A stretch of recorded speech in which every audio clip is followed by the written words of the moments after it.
Nothing like being a broke student is trying to like make shit work. I know, You're man. like sharing beds. We like shared a bed. We walked everywhere. Dude, we shared a bed in West Virginia on a couch. Yeah. A couch bed. There was what, like 8 of us? Yeah, there was a bunch of us, but everyone got And, beds. like, We got the couch. The two biggest guys, dude. Yeah. That was It was like 3 girls in the bedroom. Us 2. Yeah. And then it was like Adam and Eric on the chairs or some shit. Yeah. Yep. Damn, man. Yeah, we got the couch, dude. Yeah. And they're just That's how far back we go. You Did y'all we like saw that? how'd y'all sleep? You know Like, what happened was Good. they I was the big laid on spoon. top? Yeah, Like- man. This is what happened. This is what happened. They had a guest house. We go in there. Yeah. There's a fucking bullet hole through the window. Number one. Dude. We open up the fucking thing. The light's not working. So we turn on our flashlights. And the mattresses are on the fucking floor. Bro. And there were stink bugs like throughout the apartment or the house. We go in there and you just see them thousands. Where is this? LA? Hundreds. No, West Virginia. West Oh. Virginia. and it's just like brown stains everywhere. I'm like, I don't know if there's a shit or the I'm not bugs sleeping or what. here. Yeah. So there's 3 beds in there because they told us like this The place. boys will can sleep in here. 7. Yeah. And the girls Yeah. will sleep in the house. So Yeah, okay. that we're like, all right, so how are we doing this and that place? That's not where I'm sleeping, bro. We Yeah. didn't go in there again. We left that. No, Almost we stepped just on a started snake. exploring that area. Yeah, and, like, dude. yeah. It's kind of crazy how you can just Airbnb whatever. Yeah. You know? If you're trying to make short films, like you just Airbnb everything. You Yeah, Airbnb man. all of it. Yeah. Dude, welcome back to the pod, Manu. Dude. Thank you, What a man. what a serendipitous opportunity Yeah. we have here, bro. I know. I wanted to get into right away, dude. It's been a while since you've been on, but you've been on this like since COVID. You've had kind of like a wild ride into getting involved in an incredible, huge motion picture that is out like now. So the timing of this is awesome. But tell Yeah. us about it, bro. Tell us about the Crazy film. timing. Tell us about how you got into it. Tell us like what you did, story from set. I want to hear it all. Yeah, I was in India for 2 years. I went January 1st, 2024. I went there. So the summer before that. What was the intention going?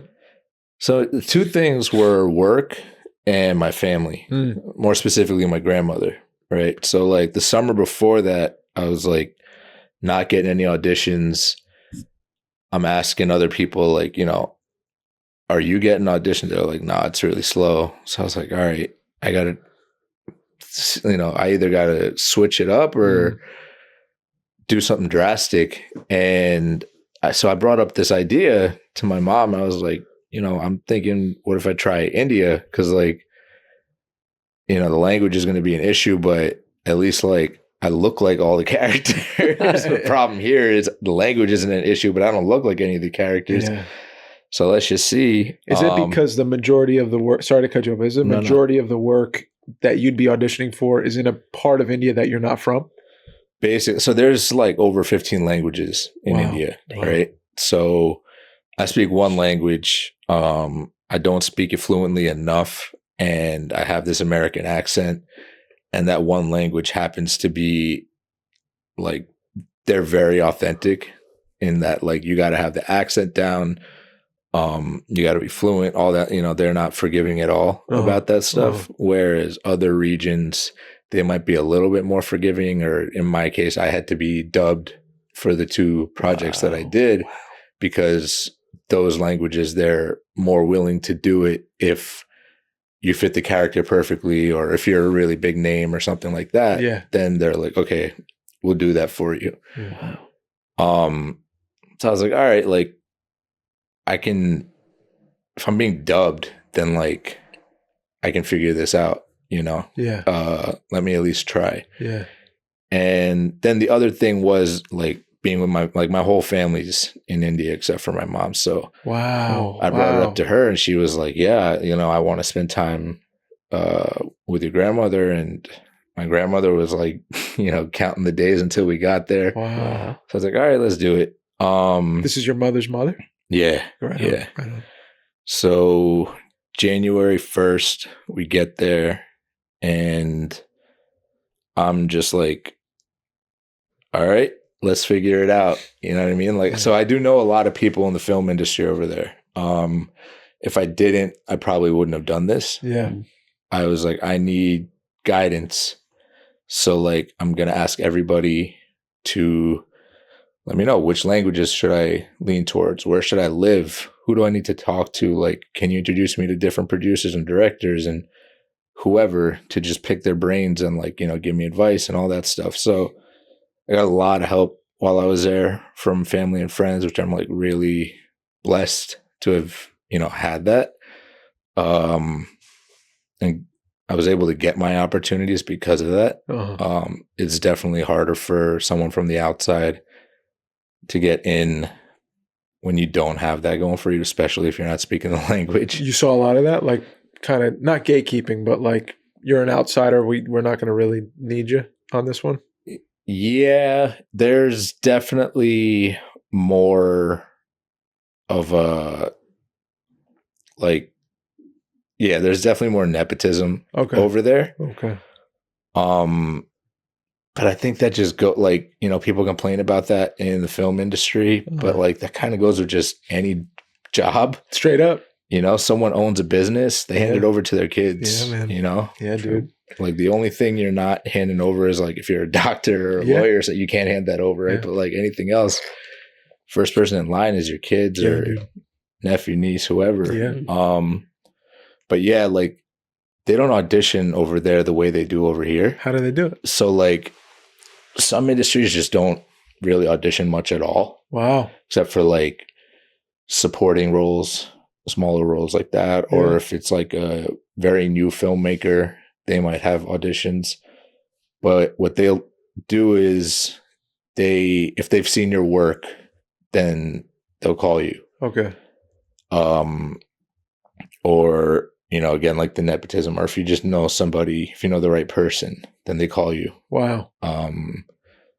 That's mostly how you get into it. So if you are an outsider and you get that opportunity and you kill it that one time, then like now you're in. Okay. And so like I know people who audition once and they have a whole career now. Wow. Because like they were found in that one thing and then they just kept getting work, So once you're like, so that's very much on the table for you right now. It is like, that's why I was able to come back. Cause I was like, okay, like I did this movie. I can be there if they need me. Yeah. Like I could talk to them over the phone, over Zoom, So like, I don't need to be there necessarily. It's always better to be there, but my ultimate goal is to work here. Yeah. Yeah. But yeah, like because I'm in this big project and, get a lot of exposure from it, it does become easier to get people to like notice me, I guess, get contacted. Yeah. So I was able to come back because of that. That's awesome. Yeah. Whoa. And while I was there, like 6 months into us being there, my grandmother passed away. Oh, I'm sorry, man. And so thank you. Like it sucked, but like if we didn't make that decision, we wouldn't have gotten any of that time with her. So I'm really happy that we did make that decision to go there. Mm-hmm. So after that happened, it was like, okay, I only have one reason to be here now. Yeah. Yeah. So yeah, the acting happened. I got this work and filmed that. Just awesome, amazing opportunity. Yeah, tell us what's it called? Like, how did you get what was it like getting the call? Like, what's the name of the film? So the movie is called Bhooth Bangla. It's a Hindi movie, like a Bollywood movie. Yeah. Translates to haunted house. Yeah. Ghost house technically, but yeah, haunted house.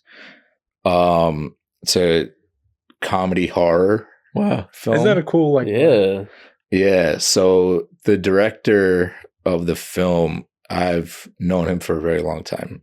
Yes. And so he has wanted to cast me in something, but he's told me for a while now, he's like, I want to cast you in something, but like, I'm not going to just cast you because I know you or because I like you. I need the right role for you. That's a good director's choice. Yeah. So I was like, this guy's a G too, right? Yeah. Yeah. He's coming up on his 100th movie. Yeah. Damn. It's a G. Yeah. And he kind of like established this genre, like blend, right? Basically. Really? Like locked in. Yeah. Like when it was So the lead of this movie and him did their first comedy horror in 2007. Okay. And it became like this cult classic. Mhm. And they've done a few movies since then, but this is their first movie together again in 14 years. Oh, dang. And so this is a big deal, bro. Yeah. So people have been going crazy, like, oh, they're finally back together. Wow. Yeah. Then there's a few people in the supporting cast that are also like part of that group. Yeah. That everyone loved from that first movie. Yeah. You know? So I was like, damn, I get to be part of that. That's so dope. Yeah. But yeah, he called me one day, like, well, he didn't call me. I called him and I was like, hey, can I come over? I just want to hang out. I just want to hang, bro. Yeah. And I was at his place and he brought up this movie and he mentioned it to me when I first moved there, like just that he was doing that movie. He didn't say anything about it. He's like, I'm doing a movie with this guy. I was like, oh, cool. And then like 8 months later, he's like, kind of pitching this, not pitching, but he's telling me about the story and all that stuff. And he's like, I think I have a role for you in it. And I'm just like speechless, like, okay, tell me more. Yeah, dude. And so he tells me the story. He tells me about the character, tells me what he needs from me, like how to prepare for it, you know? And I was like, yeah, let's go. Tell me when we start, you know what I mean? So first thing he said was like, all right, you don't cut your hair or your beard for like 6 months, like until we're done filming, you don't get to shave or cut your hair. It's like, all right, that's easy. It's like you're gonna have to learn stunts and fighting, and you're gonna have to learn Hindi. It's like, all right, I got time. Hindi, you have to learn now. Yeah. So like, and my role isn't like dialogue heavy. So like, but you still, when you say things, you got to sound like you speak the language. But authentically speak the language. Exactly. And more than anything, I gotta look like I know what I'm saying. Because you know, I'm being dubbed. Right. So my first day I was crazy nervous and yeah, what's that like, getting a set on a movie like that? Your dude, first one, like it was huge opportunity. Yeah. Day one. About to fight. I had so much anxiety. and you're working with the star of the film, no? So I got lucky. On my first day, I wasn't working with him. Okay. Good. And I got really lucky that like, because I fucked up on the first day. Really? Yeah. I was like, I needed so many takes because I had a coach and he was the only person who really heard me speak Hindi. Oh, wow. Right? Like I would have friends that are like, oh, let's practice together. Yeah. And I get super self-conscious and I'd be like, all right, I'll say this one sentence and I'll say something and they'll like laugh a little bit and they'll be like, no, this is how you say it. I'm like, yo, this is why I didn't want to say it. Yeah, bro. Dude. Stop making fun of me, man. I'm trying. I feel that, bro. Yeah. So I'm like, if you're going to, you know, if you're going to talk like that, then like, I don't want to speak it in front of you. You should be giggling at me when I'm trying to like get this language thing down. Exactly. Like, come on, bro. And then I got like a bunch of friends that are like, if you need help with it, like hit me up. I'll help you out. So then like, I asked them like, you know, how do you say this? And then there's different ways that people from different parts of India speak the language. Right. So then two people are telling me two different ways to say something. Man. So dialects are changing. Yeah. And I'm like, all right, now I don't even like, I'm back to square one because I don't know how to say this now. Man. So anyways, my coach was the only person that really heard me. This guy told me 3 different times. He's like, you're very difficult to teach. Oh, wow. Wow. And I was like, yo, I don't think you're supposed to say that out loud. You're a terrible student, by the way. Yo, for real. That's I was funny, like, bro. All right. And so I get on set and the AD, he's kind of messing with me and he's like, yeah, we changed the lines. And I'm like, what the fuck? Changed them day of. So like, so all that work you did on those lines specifically? No, he was fucking with me. Oh, he was? But the thing was, they had shot 30 days already before my first day. And they had changed lines every single day up until this day. Oh my God. So he's like, I don't know if they will, but they probably won't because they won't. You know, he knows like, you're going to struggle a little bit. Got it. So they changed it very little bit, not on that first day, but like another day they changed it a little bit. But like, yeah, not much. But that first day I kept screwing up. Yeah. And I was like so in my head about it. And then they were like, we only see your silhouette for this line. So just say things. Like, just don't stop talking. Just keep saying stuff. Yeah. So I'm like, so I'll get like the first half of the words out, and then I know that I'm about to freeze, and I just start saying stuff. And like, I'm just like, okay, I gotta look like I know what I'm saying. Yeah. That's what it comes down to. Yeah.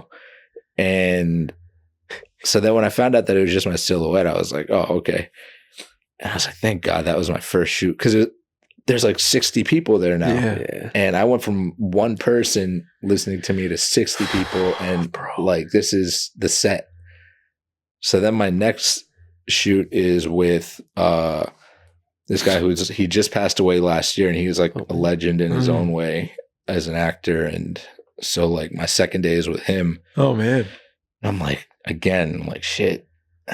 Okay. But he's like super sweet and supportive and everything. And at this point, I'm like, all right, I got that out of my system. I got my first day out of my system. I know what it's like to speak like this in front of everyone. And like, no one here expects me to sound perfect with it. No one was laughing at me. No one was giving me shit for it. Yeah, professionals. Yeah, they've been here. Exactly.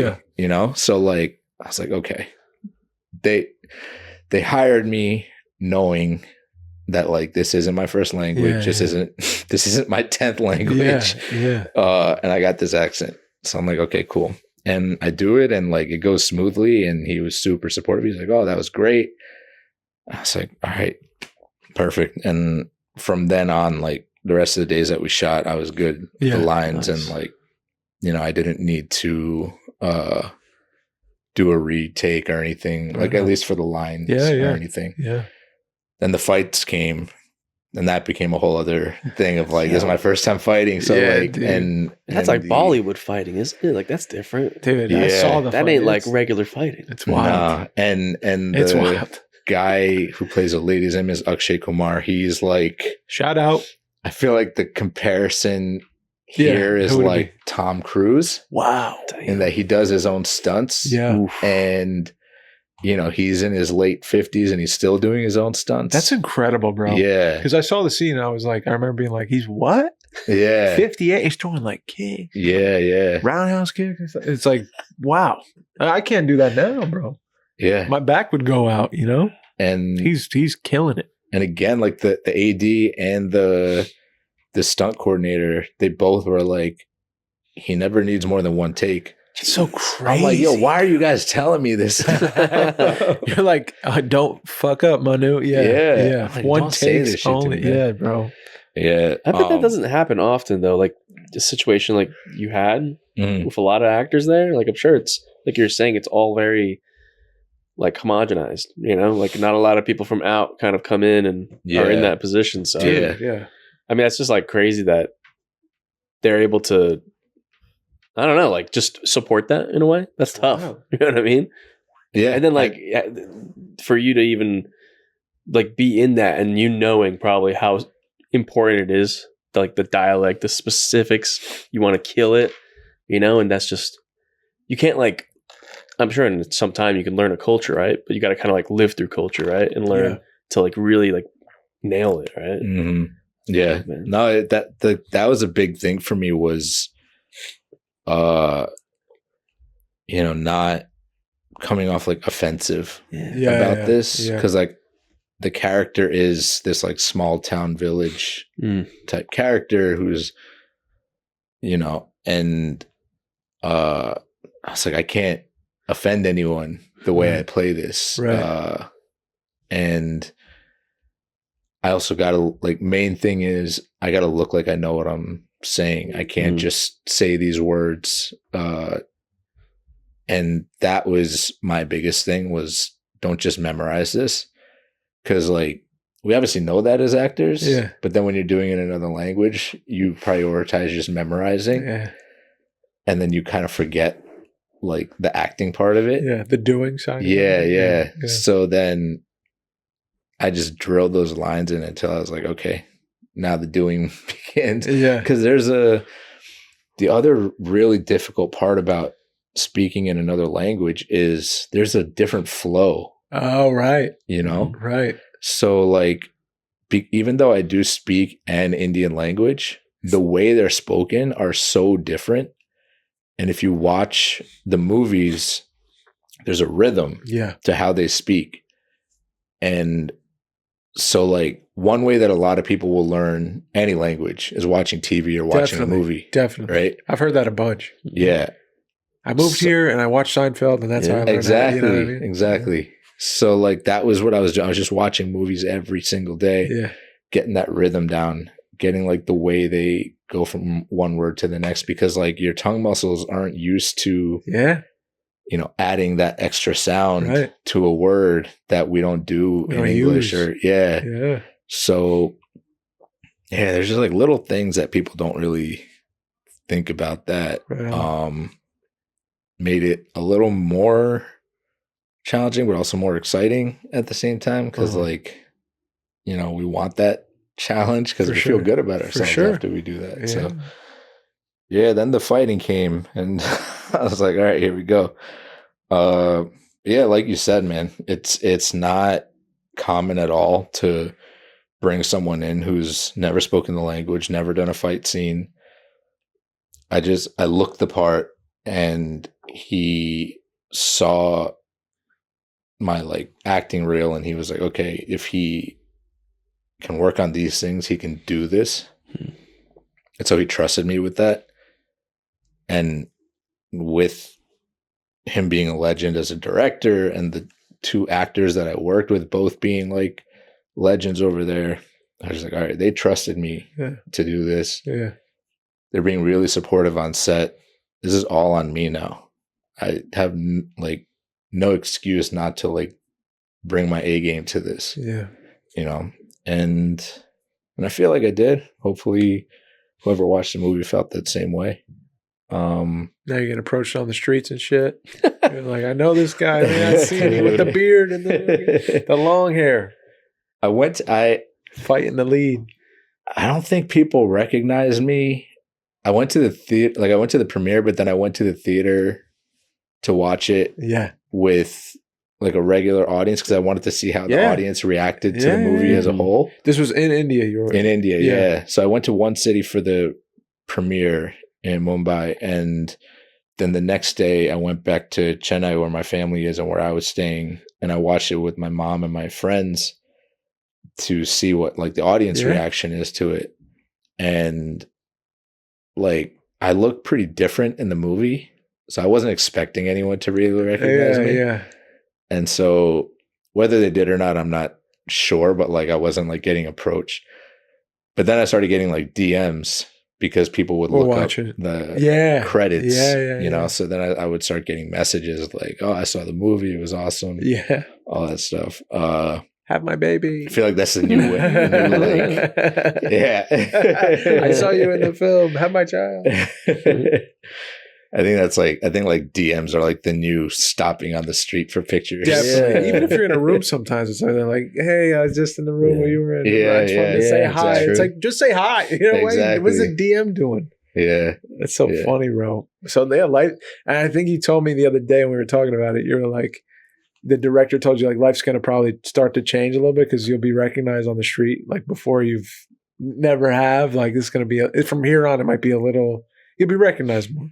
That's what like he said, like good luck getting out of the theater and all that. Which I was like, I don't know if that's going to be we'll see, an issue, but let's see. Time will tell, bro. Yeah. Time will tell. Man, I went to the bank yesterday and then there was a woman there that said that she saw the movie. Let's go. How about that, dude? So that was dope. Damn. Yeah, bro. Yeah.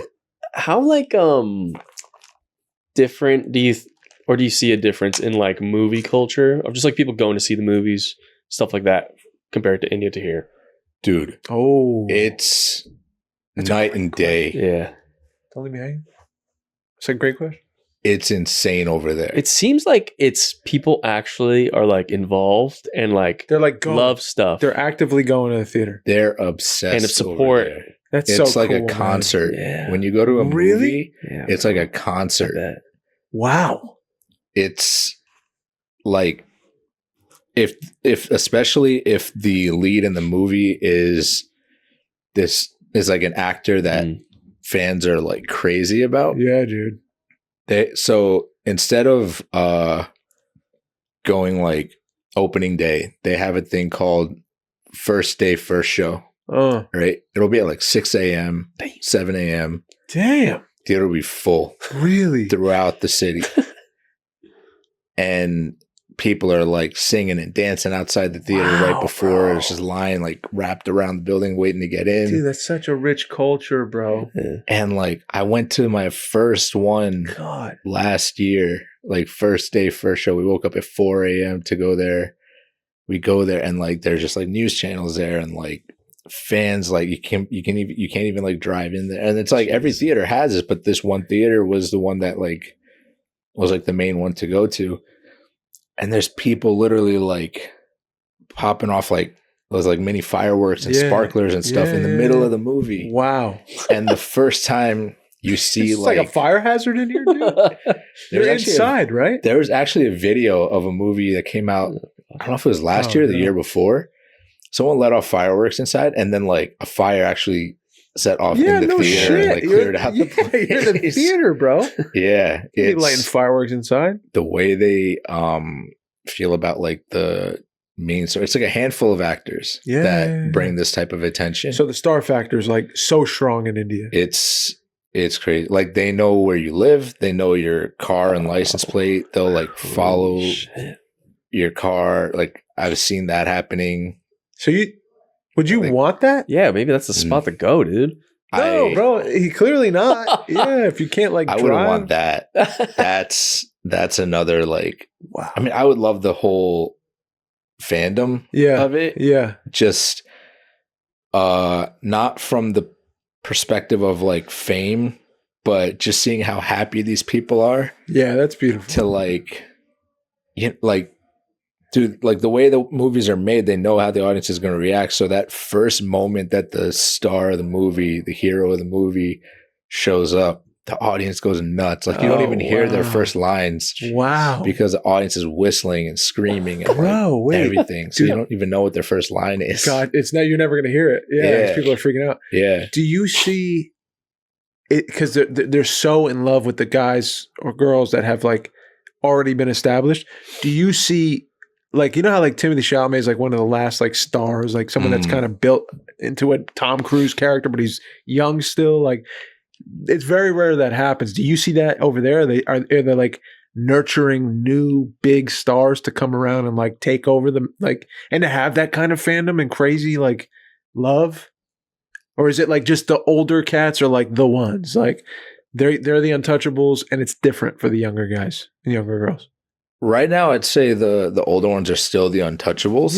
Yeah. But I do see some younger guys that are starting to get that treatment. Okay. But you got to like work your way to that. Yeah. You know what I mean? Yeah. Like you need to have like,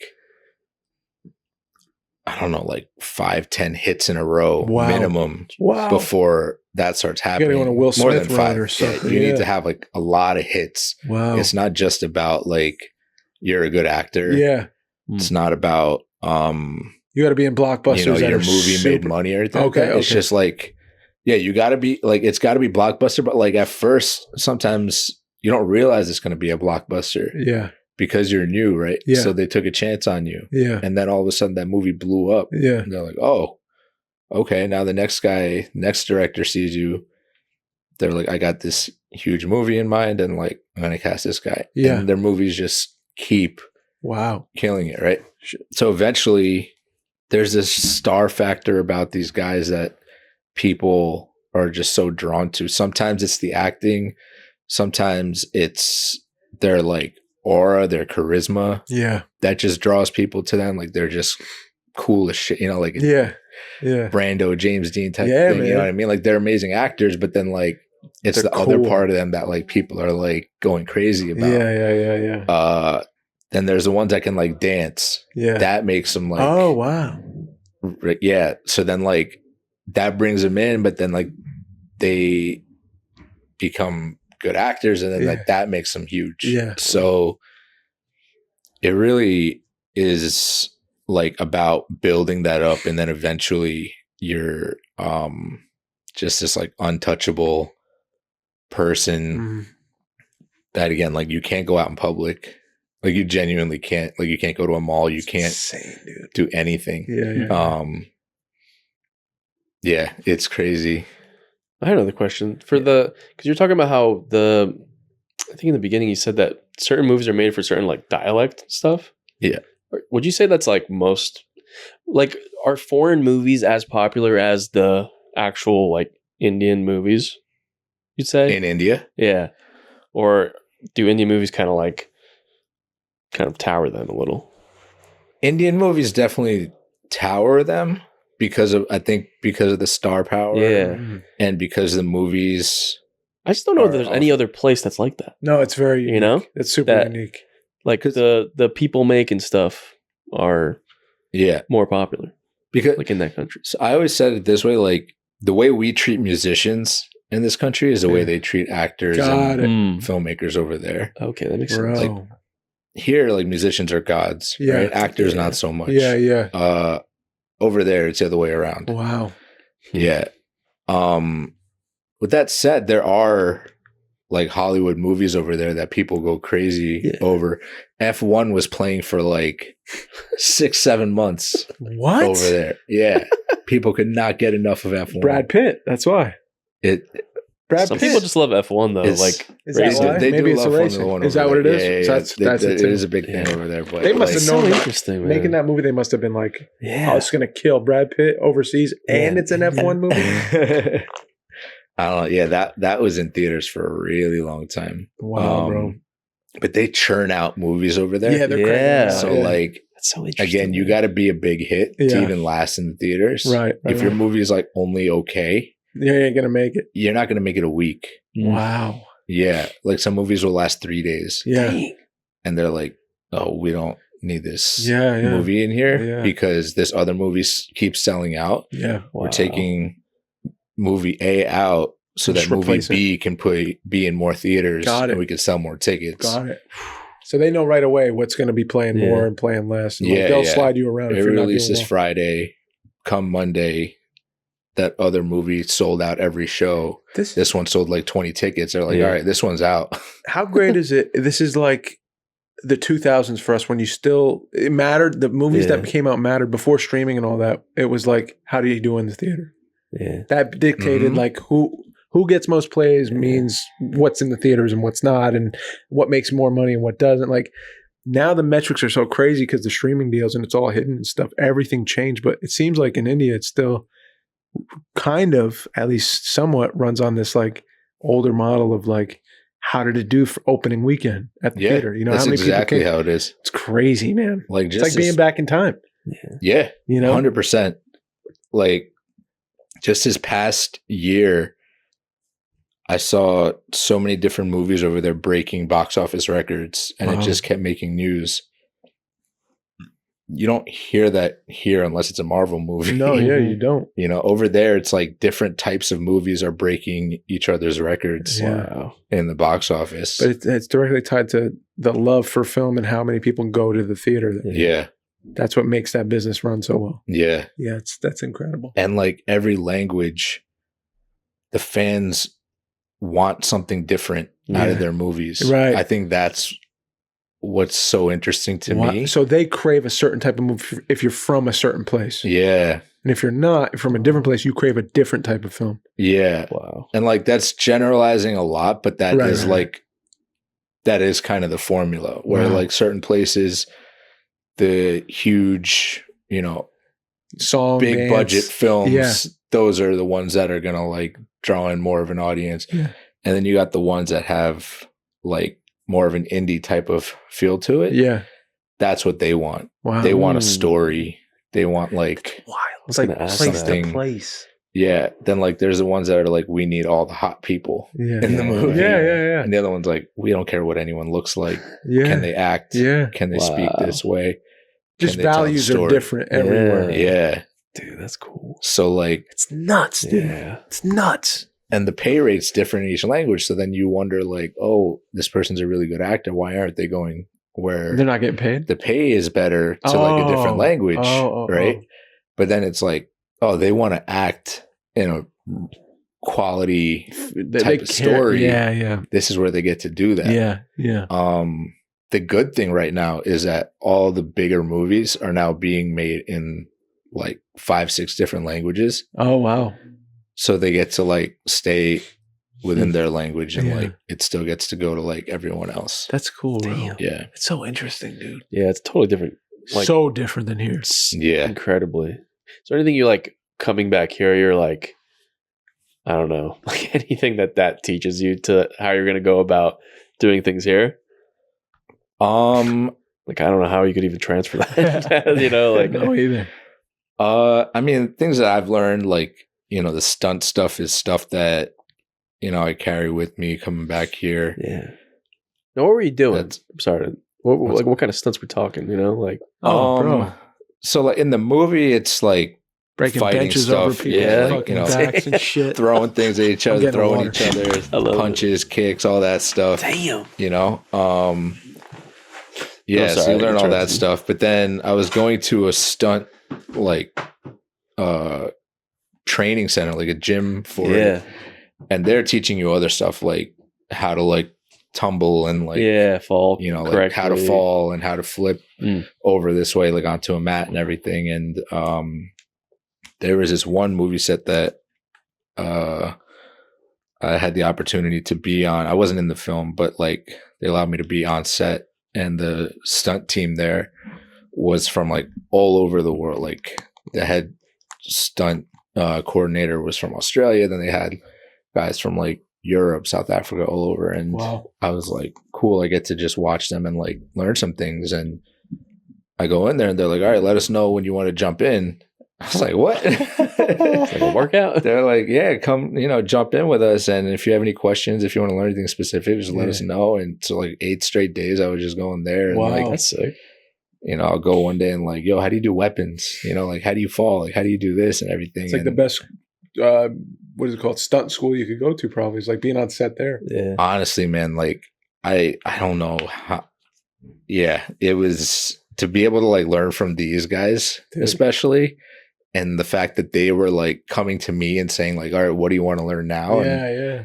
I'm not having to like go to them because I don't want, because they're working, right? Yeah. So I don't want to like keep bothering Of them course. and be like, hey, can you show me this? Yeah. But then eventually I was just like, oh, they like really want to do, like, they just love this, Yeah. you know? So they got time off right now. That's They want to awesome, keep bro. doing it. That's so cool, man. And I was like, hey, like, I want to put a reel together of me doing some stunt work. Mhm. Like, do you think we could like put together like a 15-20 second choreography? And one of the trainers was like, yeah, let's do that. And like after a couple days, I was like, I wonder if we're gonna do this, because like he hasn't said anything. So I like bring it up again. He's like, hey, I got a whole thing set up. Yeah. I was like, oh, okay. And then Wow. He came up with it. yeah, Hey. he came up with it. And then we started working together. And like he would tell me something, and I was like, what if we did this? And Yeah. you know, collaborating on it. And he told me, he's like, this is why I waited to say it, because I wanted you to learn more things so that you can give your input Mhm. on what to change. I was like, oh, okay. And then he said, we'll get a few more of the guys to join us for this. I was like, oh, I don't want to bother anybody else for this. Mhm. He's like, no, they'll be good. So they take their lunch break, and like 6 of these guys help me out Wow. With it. On their lunch break. on their lunch break. And we're just doing this like, and the video came out to like 45 seconds, something Wow, like that. I man. was like, damn, I just want a 15 second. Yeah, they got a You guys 45-second went reel. over the top for me. Wow, man. God bless those Yeah. guys, dude. So like, that's definitely something that I come back and I'm just like, that's not something that would have happened if I didn't No go way. there, you know? No way. Then just being on a set like that, being in a position to be like in a production that's like constantly in the news and they're bringing up like box office numbers and stuff like that. And you're like nervous to even look online to see if like what they're saying about it. I'm like, I haven't been in this position before. And then isn't that funny? You get scared of like the thing you asked for or wanted. Like then you get it and you're like, oh, this is nerve wracking. You know? Yeah. Yeah, dude. I was like, I don't want to Google the movie, but I want to Google it. I want to see how it's doing. How are reviews right now? Are we looking good? It's mixed. I think so. This is the trap with it is because they did that first movie and everyone loved it so much. They can't stop comparing it to it. I got you. And so people are like, it's good, but it's not that. Yeah, exactly. They're like, it's, they're not, they fell short of that movie, blah, blah, blah. And it's like, you can't compare the two because it's not a sequel. It's not the same story. Yeah. They're 20 years apart. Yeah. It's different.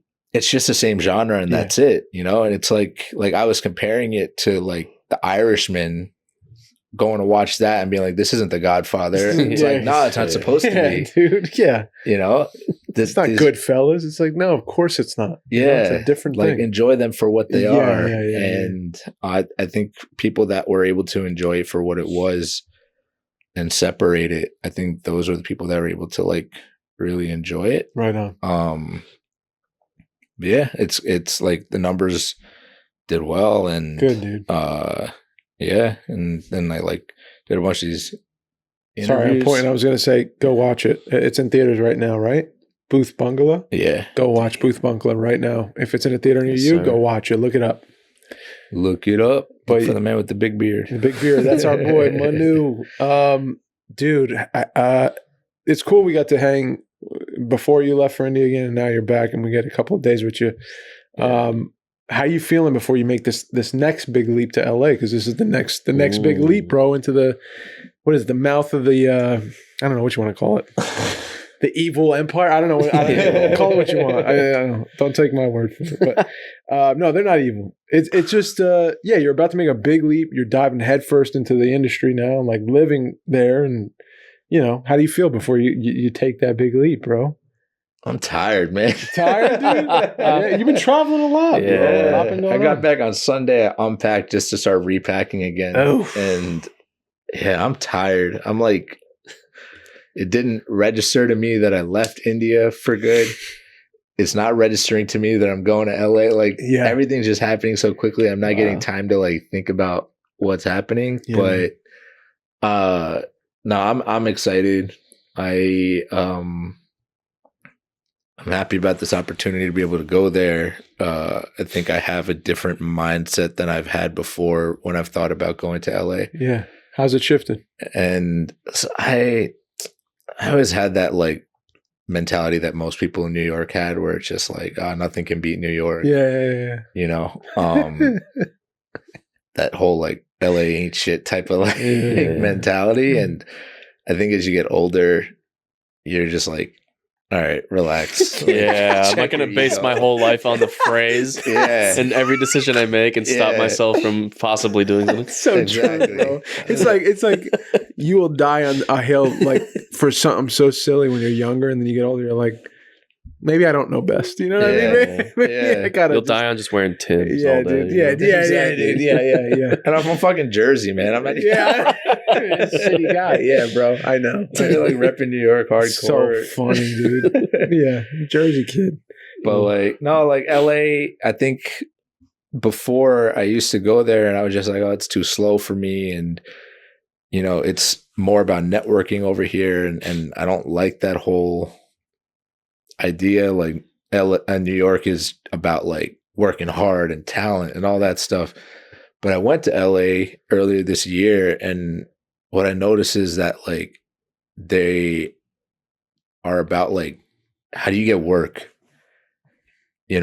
And you reach this point where you realize like, oh yeah, I don't need to like keep thinking about how do I get better? How am I the best? Blah, blah, blah. It's like, it doesn't matter if I'm not getting work.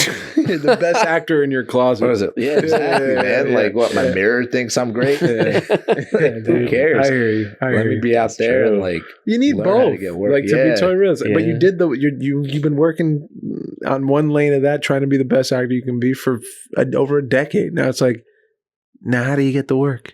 You know what I mean? Like now you got to go learn the other thing. Yeah. You know?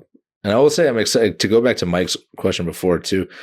The other thing like that I'm bringing with me is that I was able to do something in a different language and like do something where did the language for the first time, the fight for the first time, all that stuff. Like I do come back with a lot more confidence and like, oh, I could take on something new and not think like, oh, I can't do that. Yeah. Someone else is going to get it. I can't do that.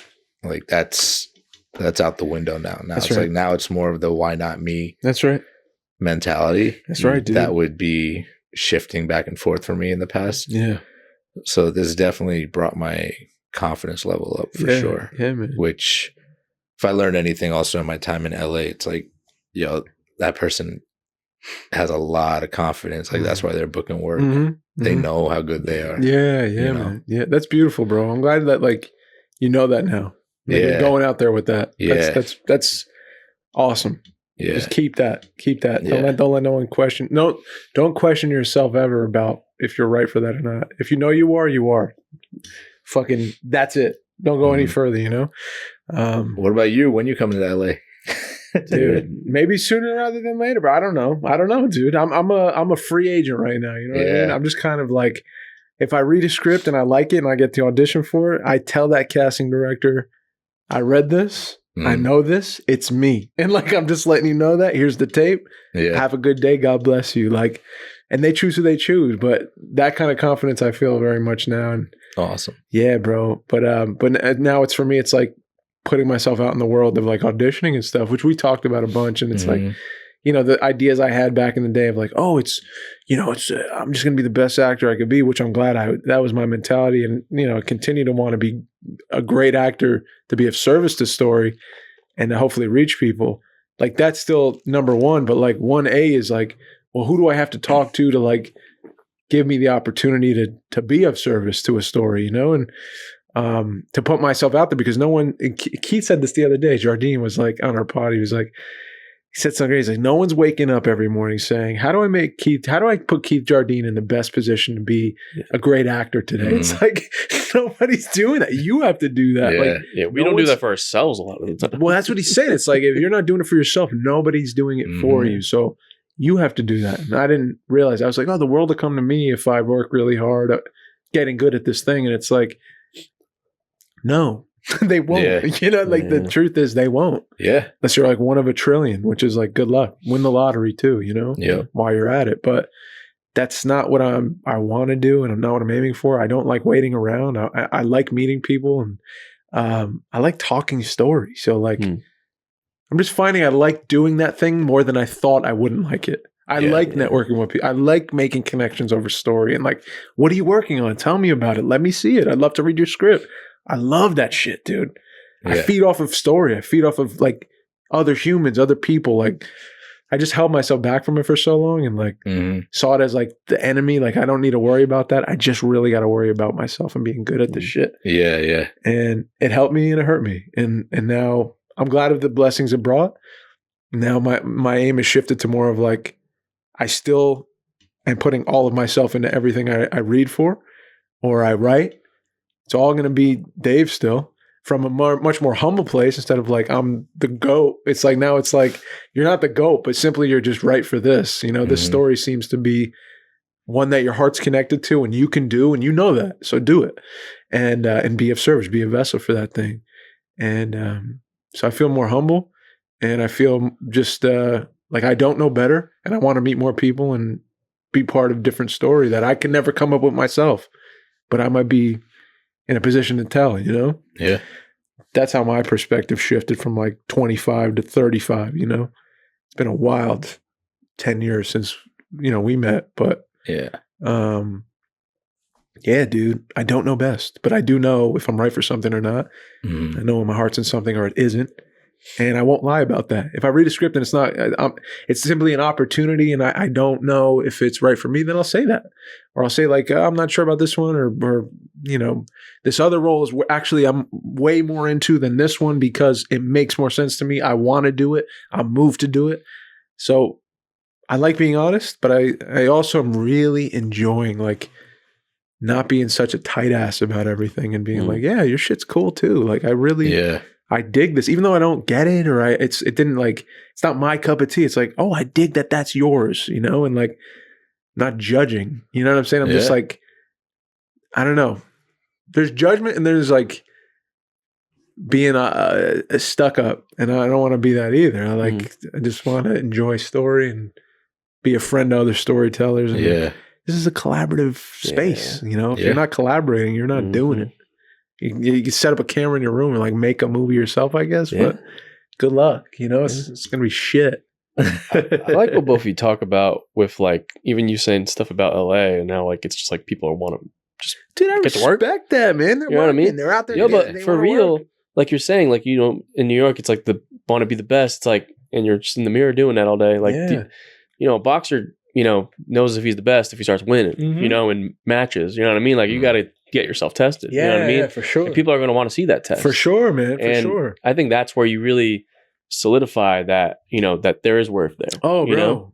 Yeah, dude. And you're going to learn so much from each set you're on, and you're going to learn so much. Even if they're not, they end up, let's say, the execution is never going to be what you hope for. Something's going to fall short somewhere. Or sometimes maybe it'll surpass your greatest expectations, and it becomes like a hit. And it was a great experience. And everyone, you're never going to know until you get in with these people and tell these stories. So why are you going to hold yourself back with an idea that you know better? It's like, I can't see the future. I don't know how this is going to go. I really want to work with other people and like just get to know people and share my gift or my whatever tools I have, bring them to your thing and help you tell this story the best way we can do it together and share this time together. Like I'm addicted to that now. Like that's really attractive to me. Yeah. Do y'all believe like in that, let's say there's something like a story that, you know, y'all are casted in and like, you know, you're going to put that 110%. And let's say like maybe the story's lacking or something's lacking where it's not a super hit. Do you think that people can at least see that you've done your shit? I don't know. How about that? I don't know. I don't fucking know, bro. I don't know.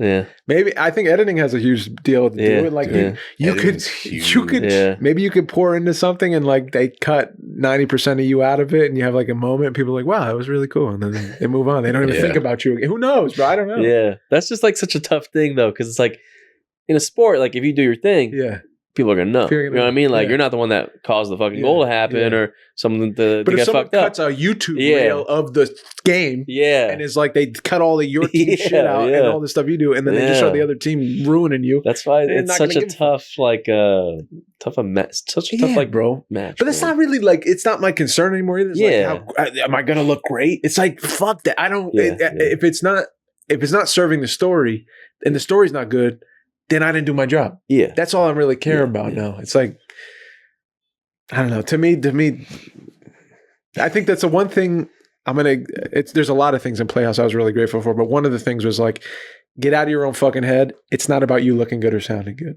Mm-hmm. Like the way we were trained was very much like, what are you doing? How do you meaningfully do it? Yeah. How does Manu do something that means the world to Manu right now with what's in the room and who's in front of him? How do they get around it? How do you handle it? What are your instincts? Like, that's important. Not this how's my hair? And, are they going to, if they shoot me this way and the light's here, is my nose going to look weird? Like, that's someone else's job. That's someone else's fucking job. That's not the job of an actor, bro. And I think when you get started in this thing, and I'm 35, so it's like, I can look back and say that's the first thing I was concerned about. I was like, how do I look, sound? Will people like me or not? Dude, that's it's every actor. Yeah, you're the Unless medium. You're like a character actor or something like bro. that. Yeah, the whole thing is like, how am I gonna look? How am I gonna sound? Especially when you're young, bro. Will people like me? All dude. that stuff. It's been so freeing to age. Like that's part of this too, where I'm really enjoying it. Is like the vanity of everything. It's gone. Like it's really gone. There's no. It's just so much easier to try things and to take chances and to trust my instincts and the fears and the worry. It's like as you get older, you're just closer to dying. So what are you worried about? You know what I mean? That plays a part of it too. Yeah. It's like all this stuff I held on like a pedestal, like the choice has to be perfect and this has to be perfect and that has to lead to this. It's like I'm just closer to dying.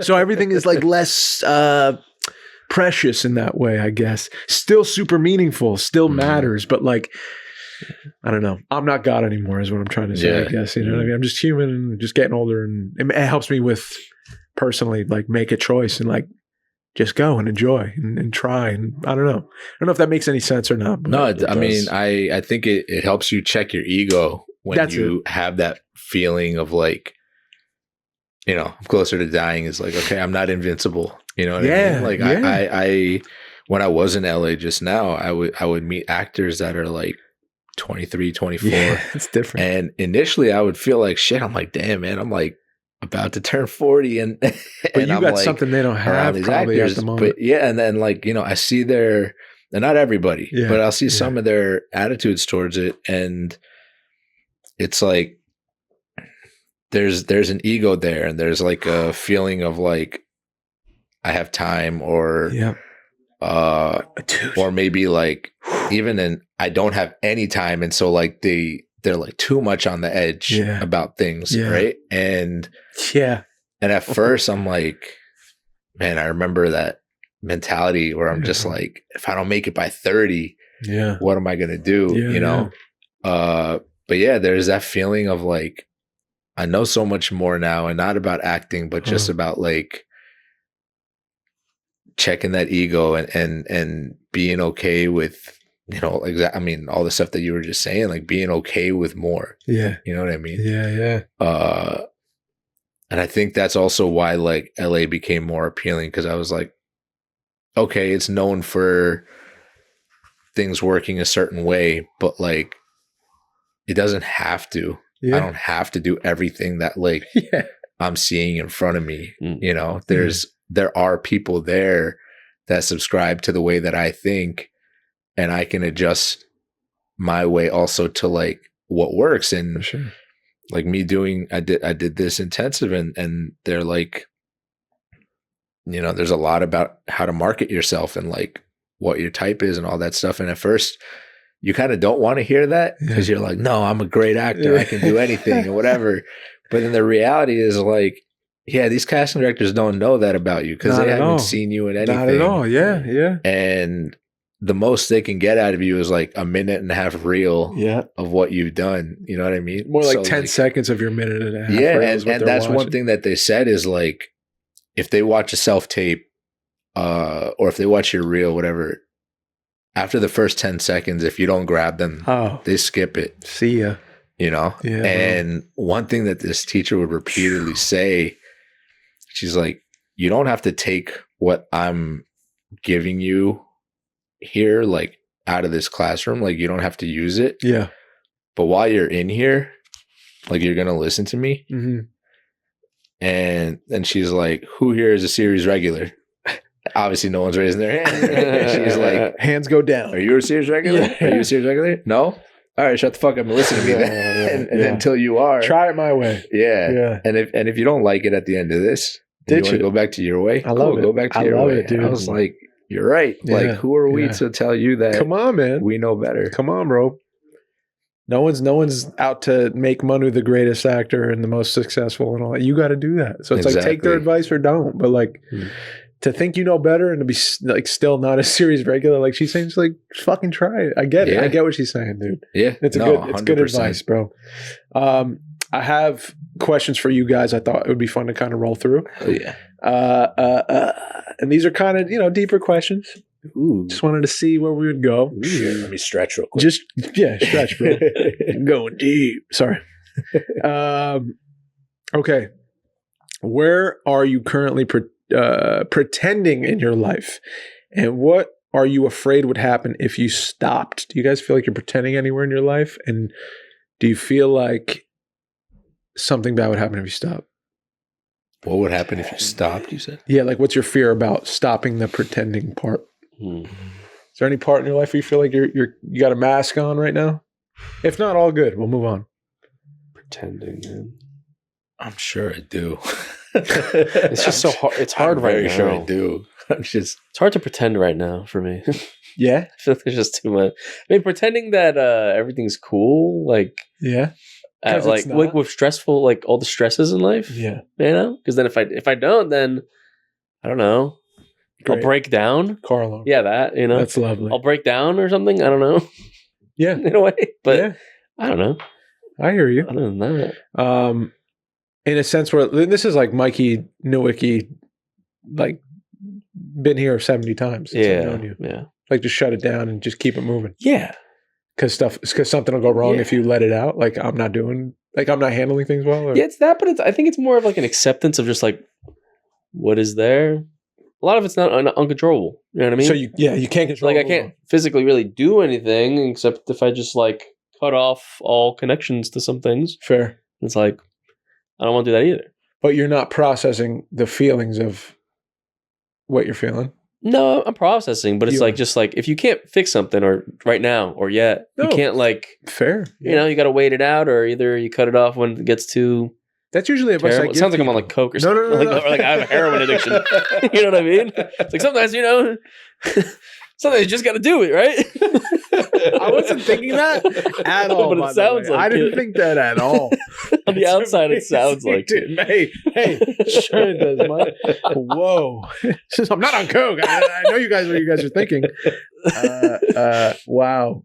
Yeah. Okay. No, that's advice I'd give. Is like usually, and I've heard this a bunch. It's like if you can't like control the controllables, essentially. If you can't control, if you have no control over the outcome of what's going on, or you can't control what's happening, it's not in your control to do anything about it. You got to let it go. You can't control it. So I hear you. Yes, Papa. How about you, bro? Anything you feel like you're pretending right now, or putting up a mask, and you feel like you're afraid to take it off for some reason?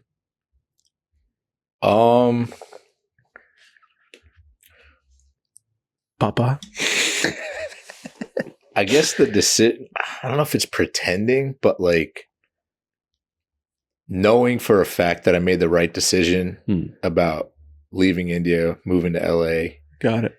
I don't know if I'm pretending. Like I do believe it, but knowing that it's the right decision. Okay. I think that's something that like, you know, that's not actually true. Right. That I know that was the right decision. Right. But I tell myself that. Yeah. I can't not tell myself that. I can't go there wondering, is this a good idea or not? No, you know, I do feel that way. Yeah. Yeah, that's the only thing I could really like think of. Right on. I think sometimes I'm a little too honest with myself, where I'm like, I wish I was a little more delusional about shit. That's good, I guess, in a way too. No, I mean it's a good thing for sure. Like, you know, I'm glad I'm not actually delusional, but then I have my moments where I see someone that is, and I'm just like, man, I kind of wish I was like that. I'd be a little more carefree if I like just didn't realize what the hell was like. If you were going, they didn't realize that optimistic delusion, or it's just like it's gonna, everything's gonna be fine. Yeah. You just step into things like without a fear because you think you feel great. Like like fuck yeah, I'm moving to LA. Yeah. You know, like everything's gonna work out fine. That's man. I'm like honestly, like that whole like I'm in LA and like this is where dreams happen, and I'm just like what. Yeah. Oh man. Yeah. No. Yeah. I do. I wish I was a little more delusional. I don't know if it's delusion or not. But I mean, dude, you're still going in the midst of like. Now, would you say you have fear about that? About the move, like going in this thought, like, oh, is it the right move, kind of thing? Is that fear? I don't have fear about going there. Okay. I am excited about going there, and. You know, like I have a game plan and everything, and obviously game plan's got to change. You got to always play by play, adjust, and exactly. But I'm not going there not knowing what the hell's going on. So I feel confident about going there, and I'm not scared about it. But on the other side of the coin of that, you know, being older and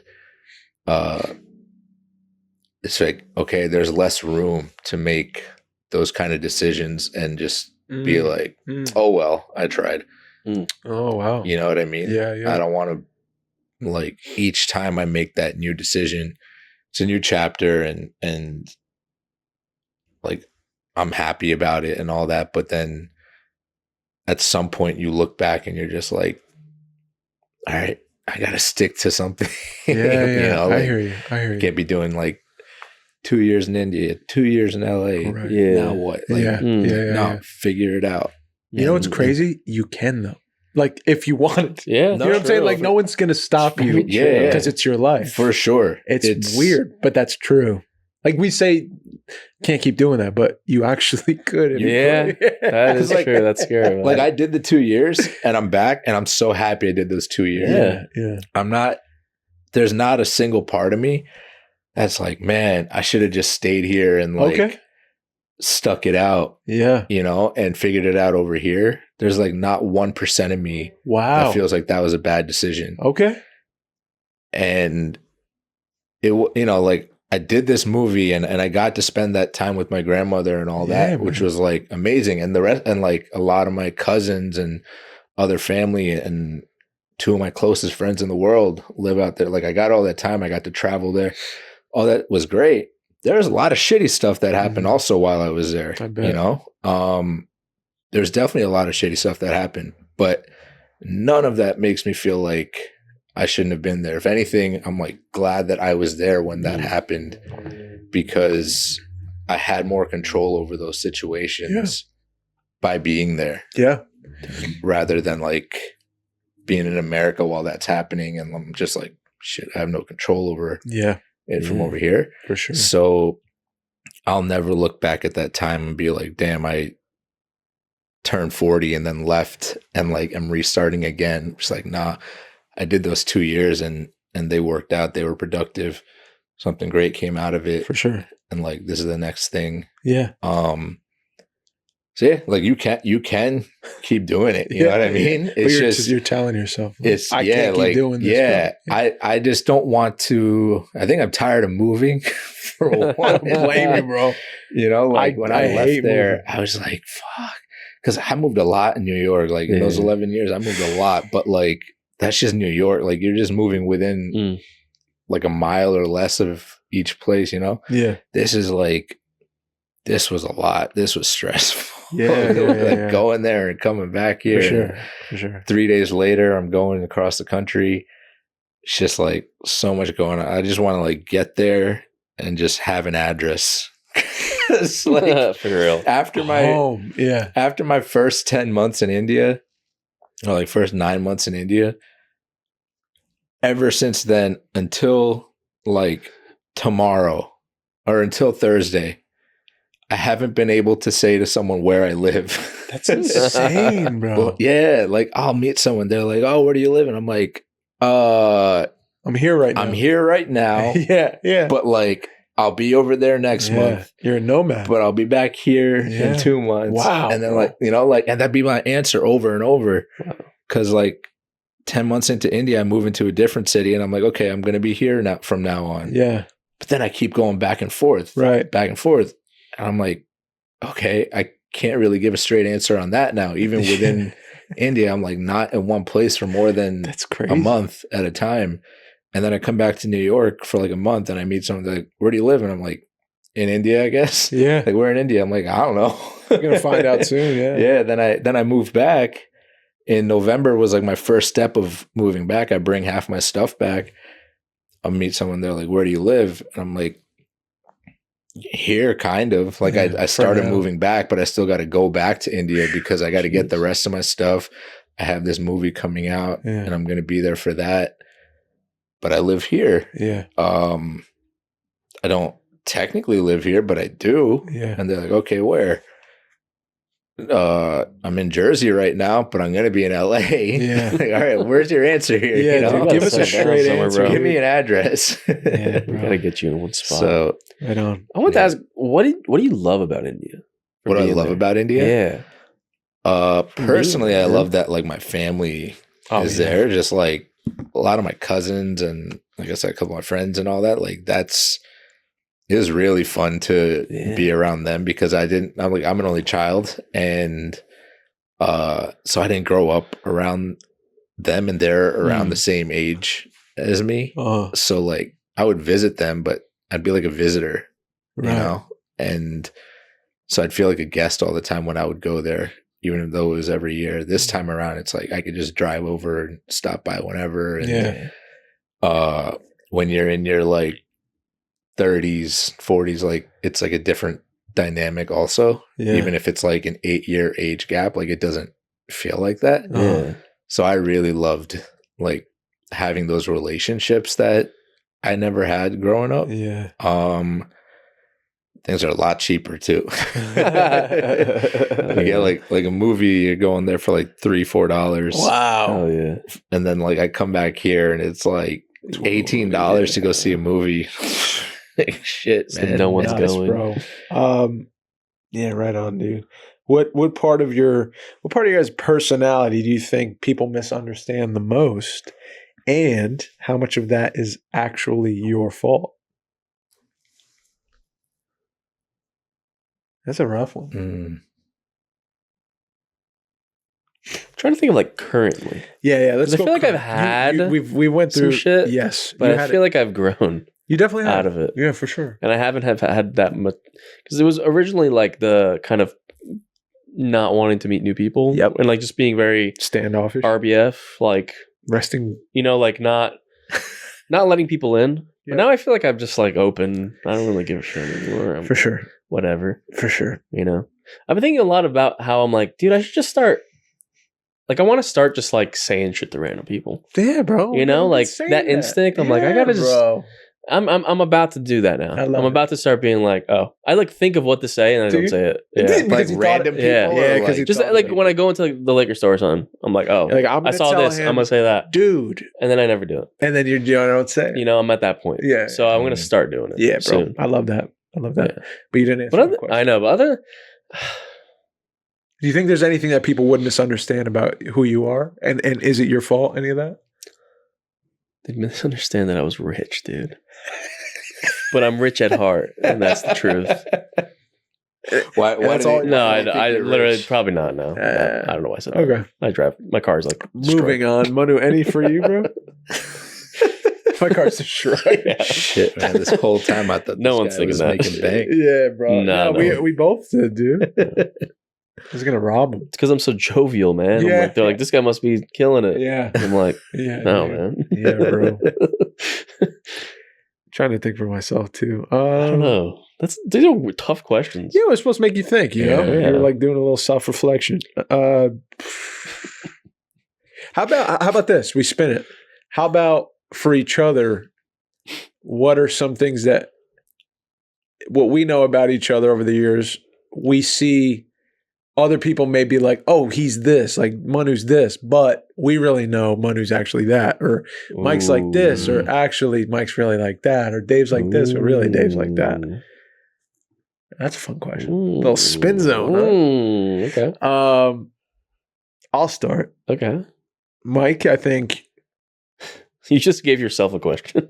No, but for because like we don't know each other as much.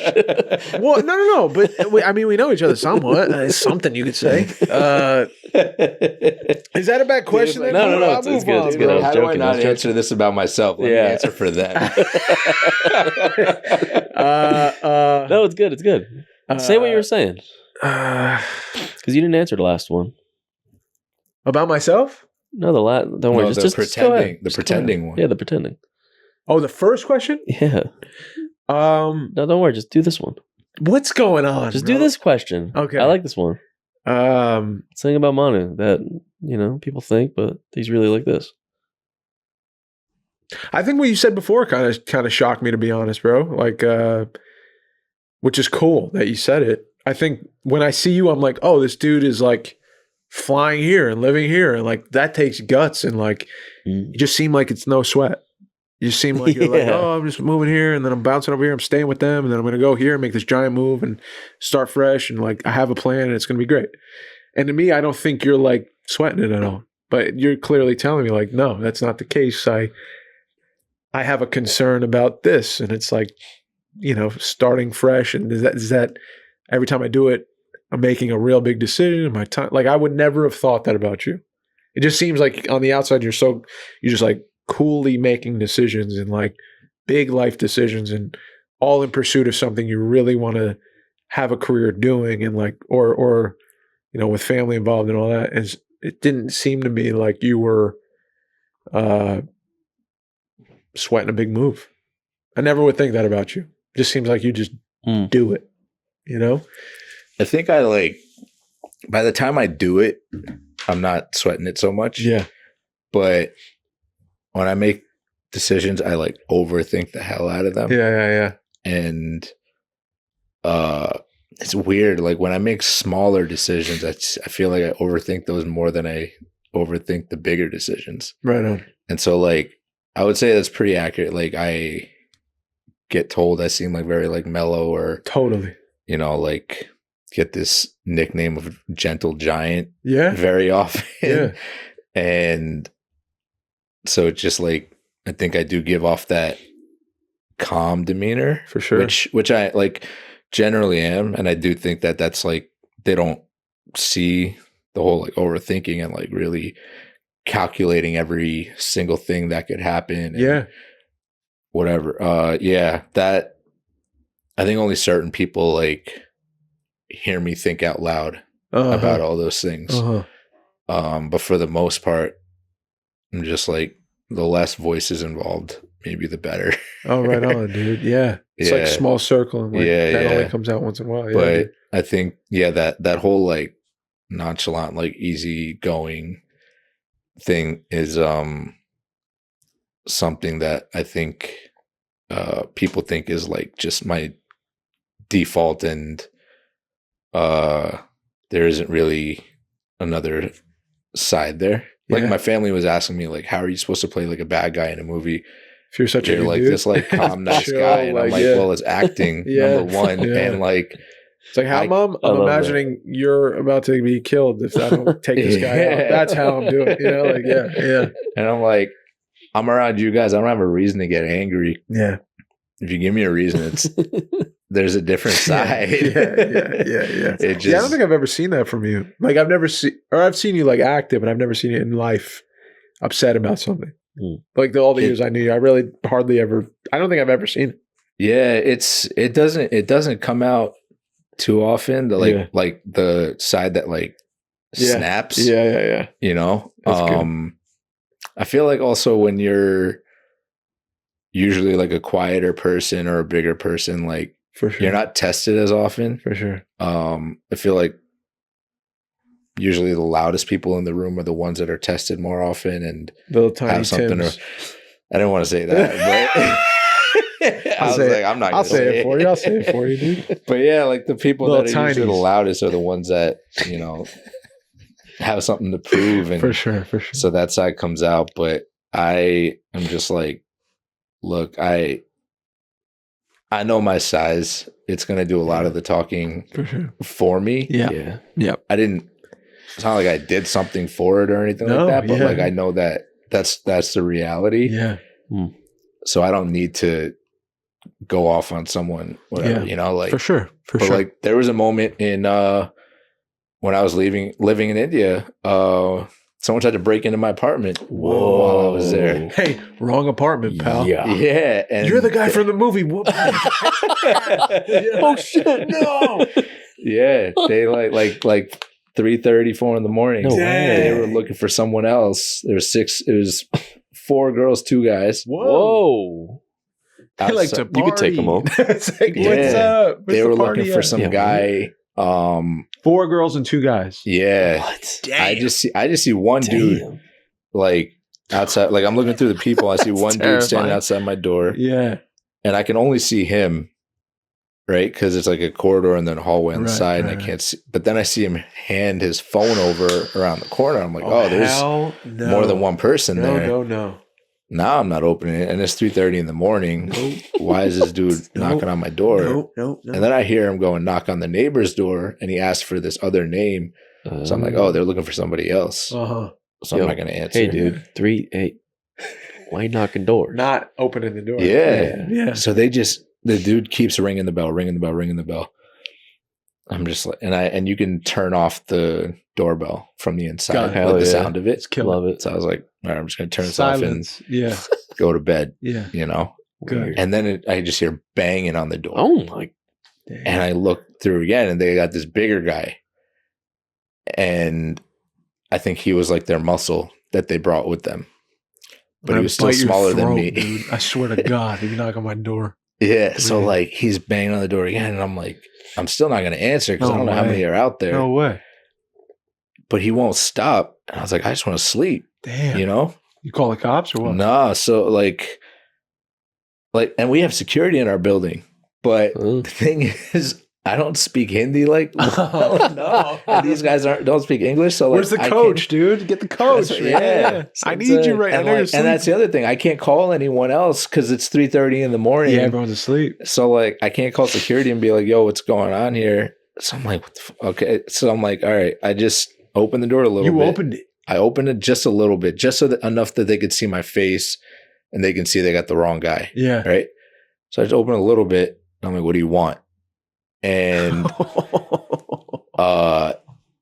this guy just shoves the door open. Yeah, that's what I thought would happen. Right? Yeah, for sure.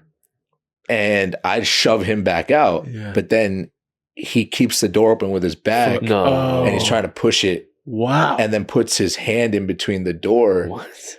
But as he's trying to push, I can't close it because his hand is there. Dude, this is terrifying. And he's looking back at one of the girls. And so then I realized, like, oh, he doesn't know who he's looking for. He's looking at her for confirmation if this is the right guy. Yeah, yeah. They just brought him because he's the biggest guy they know. Yeah. And so, like, he's still trying to push it. So then I punch his arm so that I can close the door. And I end up closing the door on my own arm, which is like kills me. But like, whatever. I close the door. Then like that first dude comes back and like we're yelling at each other through the door. He's like asking for that other dude, and I keep telling him I don't know who the hell this is, and he thinks I'm lying. Wow. And I'm just like, yo, I'm going off, right? And he's like, we're gonna come back tomorrow, and you're gonna regret it if you don't open this door right now. And I'm like in a city where I don't really know too many people, right? Yeah. I don't know what that means. Are you bringing more people? Are you bringing weapons? Like, I don't know what that means. Yeah. Right. So I'm like, all right, let me just step out. And one, they're going to see that like I'm the wrong guy. Yeah. Two, they're going to see that who they thought was big ain't that big. So I open the door and I step right out and they all just stare at me and they're like, shit. And they just stand there. And then the girl asked me like if I have a roommate. And I said, no. Nah. And then she's like, does this person live here? And I just like snap on him, just curse him out, whatever. Slam the door and call my landlord in the morning, tell her what happened. It's crazy. And she was the best. She like had my back on everything, like throughout my time there. Cool. And so she came in the morning and just flipped out on everyone working in that building, like bro. Security, head of the building, everyone. And we look at the CCTV and that's when we see that there were 6 people. And when they signed in, they like wrote a fake name. They wrote a fake apartment number. They didn't put a phone number down, nothing. And damn it. Like the head of the security company comes and like everyone that like has some sort of role in this building, like comes to like have a meeting in the evening. And they're like, don't worry, like, if something like this happens again, like, just call us. Yeah, I'm like, why are they getting up to my apartment in the first place? You have security here. Problem. Yeah. That's the problem. And they're like, no, like, here's my personal number. I'll be here within 5 minutes. You guys suck, dude. Yeah. Do your job next time so I don't have to call you. That's when I like became a dick. And I was like, what are you going to do that I can't do? I'm bigger than all of you. Bro, little like, tiny Tims that card. You know what I mean? Like, I don't pull that card on anybody, but like they kept using this thing of like, they're going to save me. And I'm like, you're not going to do anything that I won't be able to do. Bro, if they get to my door, you're not the one saving me. If you don't got the pew pew, what are you going to do? Yeah. Bro? So. Do they have those in India? What's that? Pew pews? In India?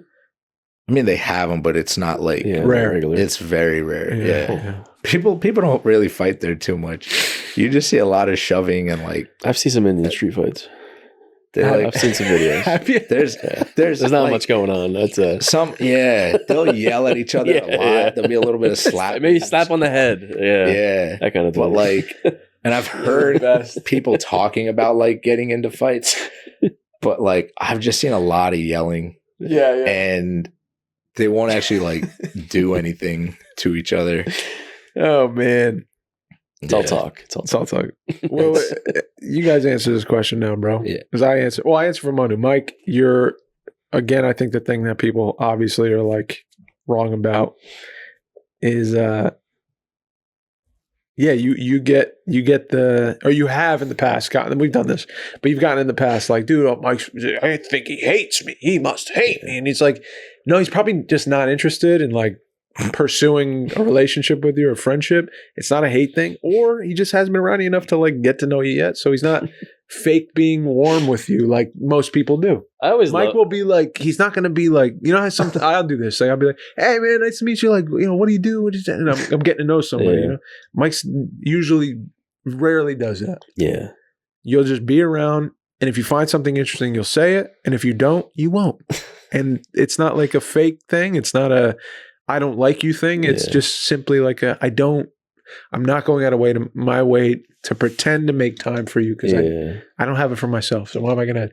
True. You know what I mean? And some people think that's cold, I guess, or whatever, but you're not a cold person. That's what I would say. Yeah. That's the misnomer in my idea of who you are. Appreciate it. For sure. I always loved in LA, man. Yeah. You gotta kiss some ass out there. Rough. I always loved though when people like it would always come back to me somehow where like other people are like I've heard it a million times. And then like someone always tells me and I'm like, I don't care. Like this makes me hate you even more. Yeah. Like I don't like that. You know, like I didn't hate you before. Doesn't like now me. I really don't like you. He doesn't talk to me. Yeah, it's like I don't talk to anyone. Yeah. To be honest. Yeah.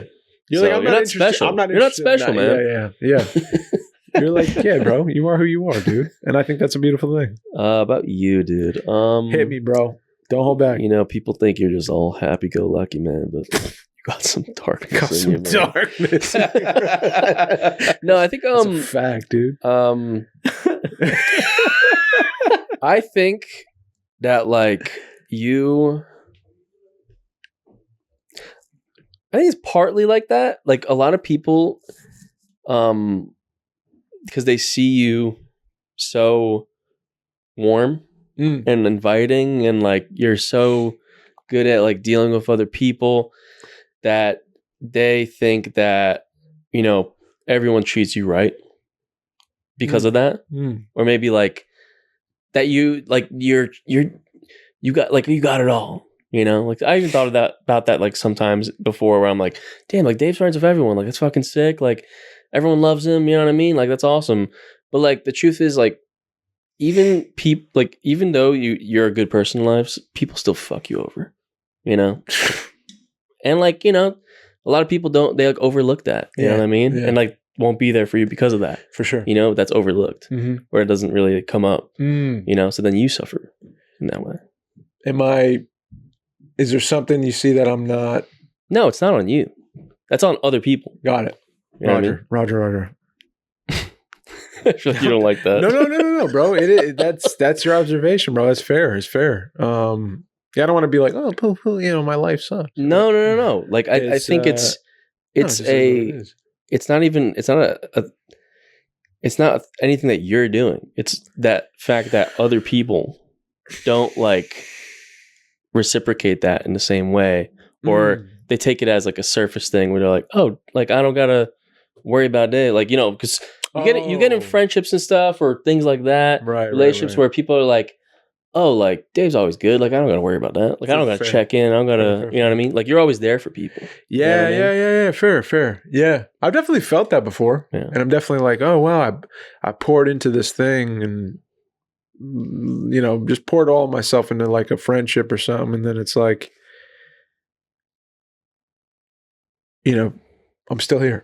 Yeah. You know what I'm saying? But like maybe they move on or whatever, and it's like, oh well, that's I'm just getting to know like my way of, and it's impossible to be, you know, super connected to everyone you ever come in contact with, even if you love them. It's like there's just not enough time, there's distance, there's all kinds of shit happens. But Yeah, I'm definitely the dude at the train station as the train leaves the station for sure. Like I'm that guy, you know what I mean? In a relationship for sure. And I gotten cool with being like, I don't know, bro. I pray a lot, and I try to just keep it 100% with God all the time. And I'm like, are you trying to tell me something? You know, and I used to want to be like the one that benefits and the one that just receives the good from whatever interaction he has, and it's all about me. And then I think he showed me like, you know, dude, I want you to be a conduit for others and like be a bridge for others. And you may not get the shine, but whoever you're in touch with will, and like you'll set the table for them. And you got to be cool, like set the table for, you know, people you come in contact with. And I'm cool with that. I'm cool with that. It's a big ego hit, and I had to die. My ego had to die a bit to like receive that. But I think that's one of my gifts, bro. I do love very fiercely. I really do care about the people I come in contact with, even if time passes. And, you know, I keep my door open, and I'll be at the station when the train leaves too, bro. Yeah, man. It is what it is, bro. It is what it is, man. But a train is on a track, dude. It's on it might come back around, dude. It goes one way. The track it goes one way. The track's out. Track goes one way. Yeah. Thanks, Mikey. Thanks, bro. You get trampled in life by other people. Thanks, bro. Thanks, man. Hey, dude, if you told that to some people, like people that walk into the fine grind, they're like, "Dave, oh my god!" No, you're right. You know what I mean? You're like, right, dude, you're right. It's reality, bro. Yeah, and I'm loyal like a dog, dude. That's fucking. I know, but you're making this like negative thing, dude, man. because it's like you. It's suffer, a good thing, but you suffer. You know what I'm saying? Like, yeah, like, but that's the older you get, life. you're the one that takes the hit. You know, bro. But that's life because it is what it is. Everyone else just takes advantage. Yeah, God bless them, bro. Of good people. You know what I mean? I'm not against them. But then that's why, like, even before the podcast, I was telling you about like the thing with my dad. You know what I mean? Yeah. But like people always mention like that they're like counts, you're. But that's the thing that people are gonna remember at the end of the day. You know what I mean? Like, I want this moment. Like I want the James Stewart. Dude, that's you, man. When you're in the that's house, you, and, dog. Like, you're broke and you're about to be arrested and all that shit, and then everyone's in there like, "We love you. This is what you meant to us our whole life." And like in heaven, like you have to get to the brink of like wanting to kill yourself, pretty much. To jump off a bridge, and then you're gonna have a moment. Bro. Hey, I don't want to do that. That's not where I'm at, dude. Hey man, let's just talk about the movie, dude. That's it, bro. That's it. That's funny, man. Okay. Moving on. For everyone to betray you, just to be. I'm at the station, bro. I'm at the train station. I just came off the top. Yeah. This is kind of what I just want to leave it with and see where we're at today.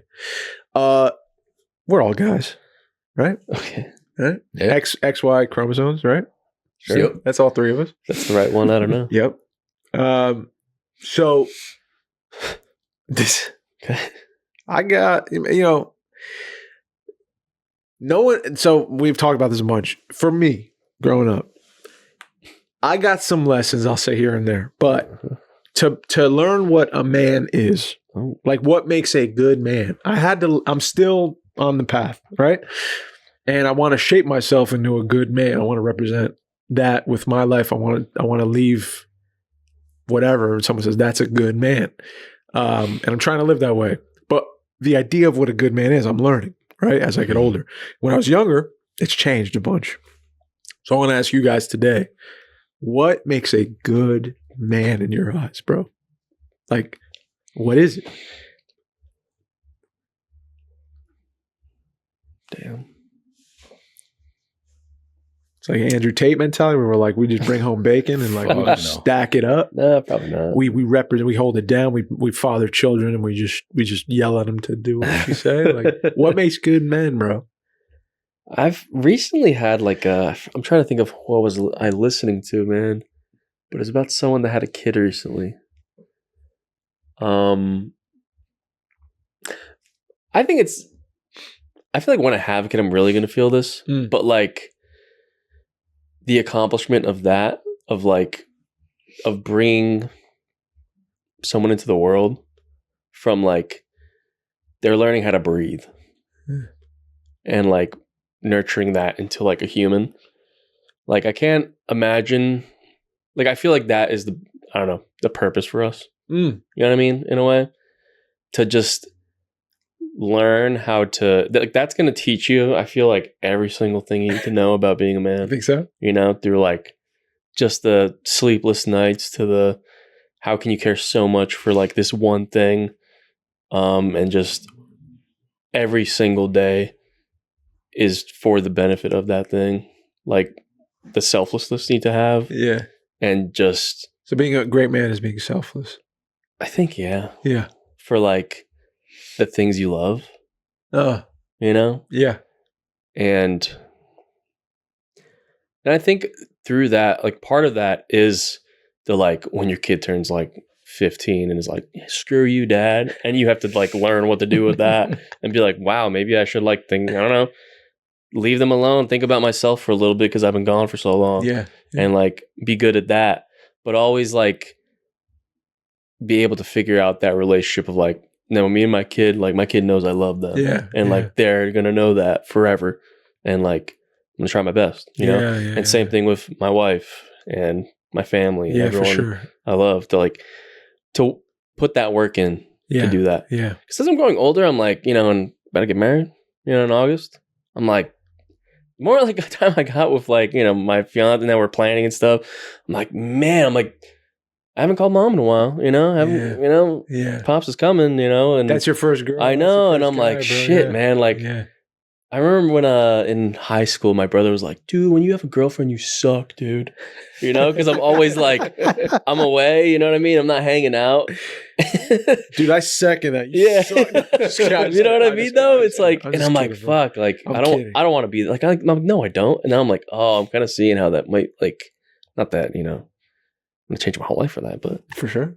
But it's just one of those things to think about. Like, yeah, it is like how much effort you put into want to keep up with things and people and friends and all that stuff. And it can go away and you can kind of be lazy in a way to not keep that up. Definitely. And just be like, whatever. Yeah, man. I got my own little circle here. Yeah. But I don't know. I think always like striving to try to treat everyone around you, family, friend, everyone like in the future, kids, just to like, create the best world around you or be the best person so that that world around you can flourish and let everyone know, like they know that you love them. For sure. You got their back. For sure. Forever. Absolutely. Yeah. Yeah.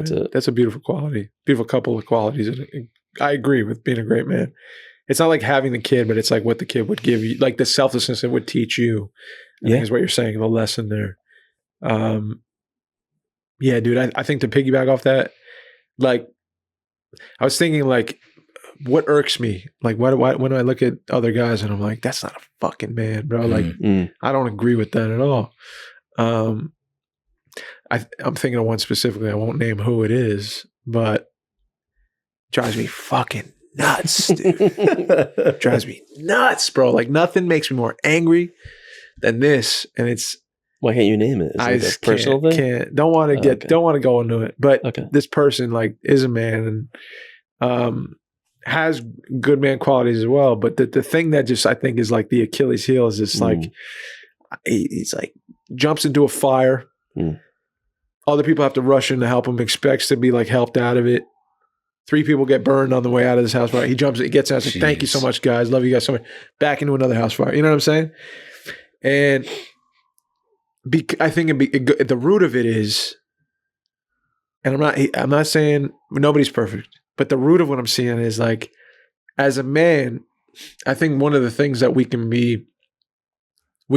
adopt, is a pride that we know what's right and what's wrong. Because like, you're a man. This is the world. It's a scary place. You got to make decisions. Like, you got to know what right from wrong is. And sometimes I've been here before where I was like, it became very obvious to me in my relationship, like I would become defensive and weird and like uncomfortable when I was like presented another idea that wasn't my idea, or like confronted with like a criticism of who I am or whatever. Couldn't even hear it. I'd be like, you're crazy. Like, I'm a good guy. Like, I'm a good, you know, and I was tripping. I was just like in my own head, like building up this statue of like what a great man is and like how I know right and you don't. And I'm glad I was checked so much and I was able to. This is the thing I think which I'm trying to say.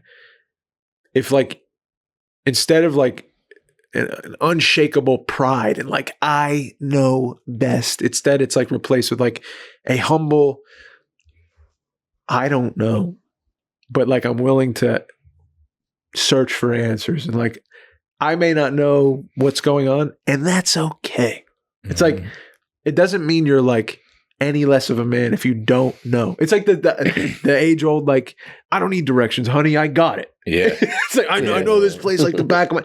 You never been here. Like you don't know. You know, don't pretend to know anything you don't know. What are you doing that for? That's a foolish, fruitless, like silly, like who am I trying to be? Like that's crazy. To not admit that I'm for, humbly saying like I don't know, I don't have the answers, or I don't know the answer to this specific thing or whatever. Like, or let me hear your point of view because you have eyes on a situation I can't quite see. That doesn't make you less of a man. I don't think it's being humble. It's having a humble nature and also like I think this too, like just dudes, a generation ago, this generation too. Sometimes they're like, I'm good. It's like you're not. You're just not. Like it takes real cojones to be like, boy, oh boy, I'm struggling with family. My future freaks me out. I'm worried I'm not feeling deeply enough about things I should be feeling deeper about. I haven't cried in like 6 months. It's like I'm scared or whatever it is, bro. Like I think just to be able to express yourself as a man, like have emotional maturity, it wasn't taught to me, and I'm glad I think God like kind of paved a path brick by brick to give that gift to me. But that makes a fucking man in my book, bro. I love when. I don't think you're a beta or whatever. If you're faking like this drives me nuts. If you're faking like you're like the top G or whatever, bro, and you're like you're bulletproof. I don't feel shit. Oh my kid, yeah, love you. Fuck out of here. Like leave daddy alone or whatever. Like you're a liar, bro. You're not. That's not real. That's just not real unless you're a sociopath.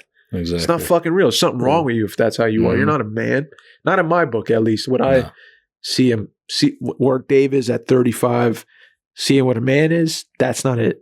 Those two things I think are being able to express yourself to people and truthfully and vulnerable, being vulnerable expression or vulnerable with yourself and being humble and trying to kill that pride and the I don't knows. I think it's powerful, man. I think it removes that false bravado that like. I think that'll kill you. I really do. I think that's what like drives dudes to the grave early. Yeah. It's like a false, like, I got this. And like, you just masking the I don't got it until it boils up and you make a bad decision or some shit. And it happens all the time. I had a dude who was like talking and he was like, I don't want to talk about nothing because I feel like a pussy. Oh, I'll say it like how he said it. But he wanted to like off himself. Like that was where he was at in life at the time, and it's like, if you don't, that's what you're going to do. So why not just do this instead? Because you're having trouble seeing like the point of everything, but it's because you can't, you're afraid to share. You're more afraid to share. This is crazy. You're more afraid to share a feeling with somebody and let it out. You're more afraid of that. Why? Than like ending what could be for you and everyone else around you. It's just fucked up. Especially when there's people like literally telling you, tell me. Dude, yes. You know what I mean? Yes, bro. It's not even like you're in a room full of people like, keep that shit to yourself. They're literally begging you to tell them and you're like, nah. It's a disease, bro. It's like this weird thing where we're breaking through it, I think a lot of us, and thank God. But for sure. It's nuts that's still a thing. Yeah. For a lot of guys. For a lot of like men who are trying to find out how to be men, or boys who are trying to find out how to be a man. You know, I mean, they're listening to these dudes on podcasts and like social media and shit. And they're like, oh, that's what a man's supposed to be. And like, you know, they're 15 to 25 years old, and that's what they're learning. Yeah, bro. And you know, like, you eventually learn, like, oh, that was all a gimmick. Yeah, dude. You know, they sold me that shit. Yeah. It's crazy, bro. It's crazy. And they're buying programs and shit, like, to learn to fortify those, like, weird, sad, like, fake fucking ways of going about life and, like, ascending or whatever the fuck they call it. It's like, bro, I don't know, dude. I don't know, bro, but I sure love hearing, like kind of what you said before about the not fear, but like the second guessing of things and stuff. It's like, to hear you, an adult man, say that, someone will hear it and they'll be like, okay, so it's okay for me to say I had a fearful thought about like a big decision. Yes. Hey, yeah, it's okay. You're not less of a man. Like, you're actually becoming more of a man by expressing that, you know? Yeah. That's the thing. I think our brains got to kind of flip. It's weird, but that's just my opinion, bro. No, I mean, I would go with exactly what you said, like being vulnerable. Yeah. For sure. Being able to check your ego and not confuse that with confidence. Oh, wow. You know, I feel like a lot of guys think that, like, because they're bringing in the money or because they're, you know, taking care of things in one way or another, like, their ego comes into play and they think that they're like a confident person, whatever. But like, it's clear that it's coming out of insecurity a little bit more. That's brilliant. Because, like, let's say, you know, you're making bank and then your girl starts making more. How are you going to react to that? That's where you find out, like, oh, it's been my ego this whole time that has been carrying me. Yeah. You know? Yeah. And then I feel like the last thing that guys don't really aren't really taught to navigate yet is how to use our privilege. Oh. You know? Yeah. And not even just like male privilege. Like, I think that's too much of a blanket statement because we all got like a different kind of, like, we all got a different kind. You know what I mean? It could be like, you're smarter. Yeah. You're a certain ethnicity. You're bigger. You're whatever. You know, even being someone that like is a great listener, that's your privilege. Like, you're able to do that. And because like you're a guy, people feel safer with you than they do with someone, you know, like maybe with a woman or someone that they feel like they can't say this to. Yeah. But like, I feel like we have privileges and we don't realize it a lot of times. And when it's different relations, like you're saying, like with your fiance or like relationships or kids, there's like a privilege you get, and take advantage of that, make them feel better, to make the sacrifices that you have to make with your family and friends. Like, how do you make them feel better and make those sacrifices and make them feel good with the privileges that you have? Yeah. You know, like, I can take care of these things. Yeah. I can take a seat. I can take a back seat on this one because that's going to make her feel better. Right. You know? Right. Because she doesn't have that advantage that I have. Yeah. But if I take that back seat, she does get that advantage. Yeah. She doesn't know what that feels like. She's going to be pretty grateful for that. I'm not very grateful for that privilege that I have because I don't even realize it's a privilege. You know what I mean? Yeah. So just things like that, I feel like make a better man. Just even acknowledging that you have that. Yeah. I think is like a big thing. For sure. Is being able to like acknowledge that there's a different life that we live that a lot of people don't. You know, I think there's times where I'll look at things from another person's point of view, or they'll say their point of view, and I'm like, nah, it's not like that. And they're like, nah, for you, it's not like that. And I'm like, oh, all right. And it could be something as silly as like someone shorter, like saying like, this is what it's like at a concert for me. And I'm like, no, it's fine. And then like I kneel down to their level. But it's and like I'm up here through the crowd. Oh, like shit, shoulders that above. sucks. And it could be, or as crazy as like, you know, I can't walk outside at night.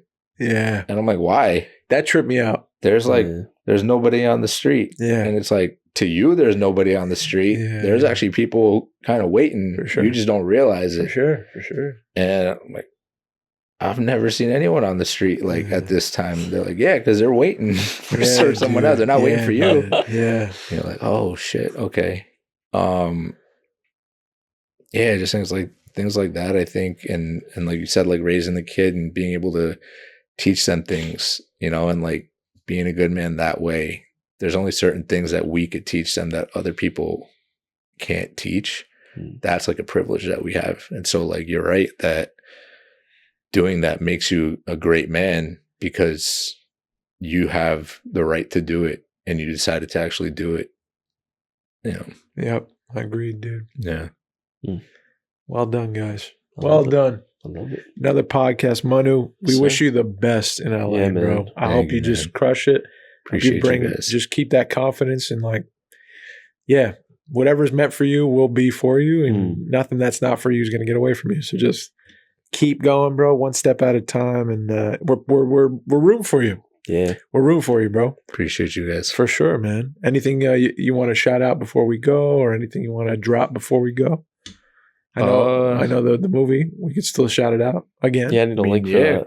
Go watch Booth Bangla. It's playing in a bunch of theaters in Jersey if you're in Jersey. Wait, dude, DM Manu when you see him in the movie. Send him screenshots of him in the film. Keep your eyes open. I'm not in the whole movie. Go to the bathroom before you go see it. It's a long movie. It's a very long movie. Sick, dude. So get your popcorn and go to the bathroom before you go. But we're a catheter. It's a fun movie. It's hilarious. It's got actual horror. It's not like cheesy horror. Sick. And yeah, definitely very proud about that. Great experience doing things I've never done before. Yeah, even man. like post, you know, like even like right now, having to do with that movie, doing stuff that I've never done before, which is awesome. But yeah, shout out to them. Shout out to you guys. Thank you, buddy. You know, it's been like 7 years since I did this last 6.5 years since I was on here. I just lost my breath, Jesus. bro. Dang. That's crazy. 6.5 years since I was here. Bro. Wow. Realest podcast in the game, bro. Realest podcast in the game, bro. The OG podcast. Come on, dog. You guys haven't sold out yet. Not yet. Nah, bro. When that money comes, we're selling out fast. No. I For the love of the game, dude. That's right. That's right. That's it. Yeah. That's right. We love you, buddy. Love you guys. That's it, man. You Are Here podcast. Like and subscribe. We love you guys. Thank you, Manu. Congrats and good luck for the future. We're gonna be here. Book something else. You come back. You know. Who knows, bro? Come on now. Future's bright. Future is bright. Oh, yeah. We love you guys. My name's Mike. I'm signing out. My name's Dave. I love y'all. Please be kind to yourself. Please be kind to one another. And my name is Manu. Please keep listening to these guys. They are the OGs and the greatest. My dog. Yes, sir. My dog. Thank you, Manu.